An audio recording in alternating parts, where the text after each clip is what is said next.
Good evening, Latin scholars. After a potentially deleted first run, we're back at it for a second time for Caesar 5.29, a section I've titled A Not-So-Genius Plan.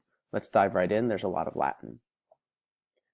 Against these arguments, Sabinus exclaimed again and again, so clemitabat is a frequentative, that ita means he's saying it again and again. That's Caesar saying he's a little childish. He's not being a real leader and laying out a plan.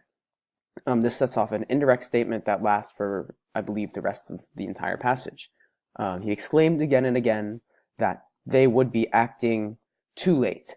When, after large bands of enemies had come together with the Germans having been added, this is an ablative absolute, or after some disaster. So instead of saying some of disaster like you would with a partitive genitive normally, we just say some disaster. Like we say some food instead of some of food. So some disaster in the nearest winter camps had been suffered. So he's trying to jump out ahead of any disaster that's to come.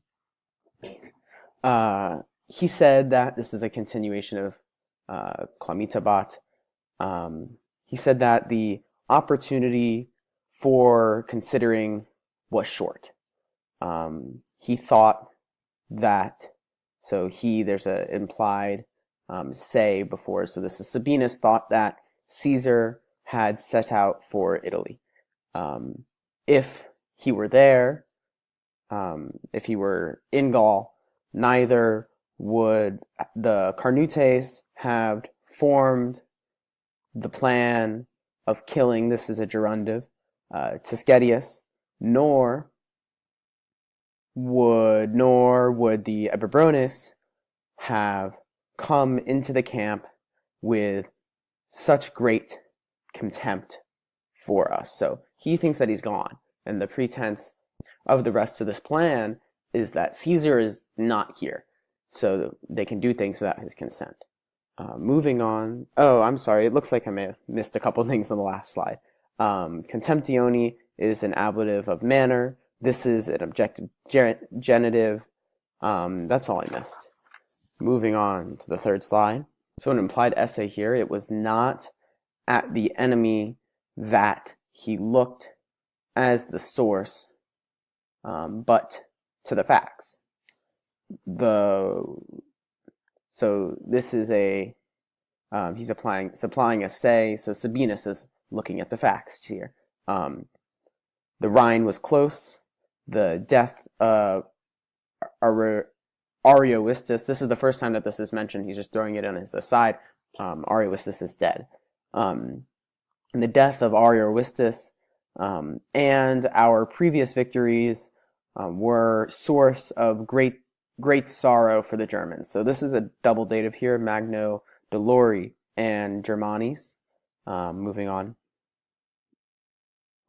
Gaul was inflamed. This is the start of a long ablative absolute, with so many insults having been received while having been brought under the rule of the Roman people. There's a second one here. And with its previous glory having been extinguished or destroyed, glory of warfare. So these are two long ablative absolutes that he throws in here. Finally, who could persuade himself of this, that Ambiorix had descended to such a plan without irrefutable proof? So persuader here is a subjunctive in an indirect statement, and it sets off a second indirect statement, or it's the continuation of the first one. He said that his opinion was safe in either event. If there was nothing too dangerous, Durius is a comparative here, nothing too dangerous, they would reach the nearest legion without any danger. If all Gaul was combining with the Germans, their only hope lay in speed. So they got to get out of there fast if the Germans are coming. Otherwise, they're just going to make it safely anyway. It's clearly a win-win situation. Our final slide of the day.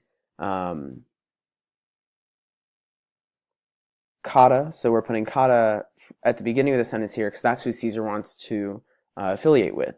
So Sabinus asked, what outcome did Cotta and others who disagreed with his plan have?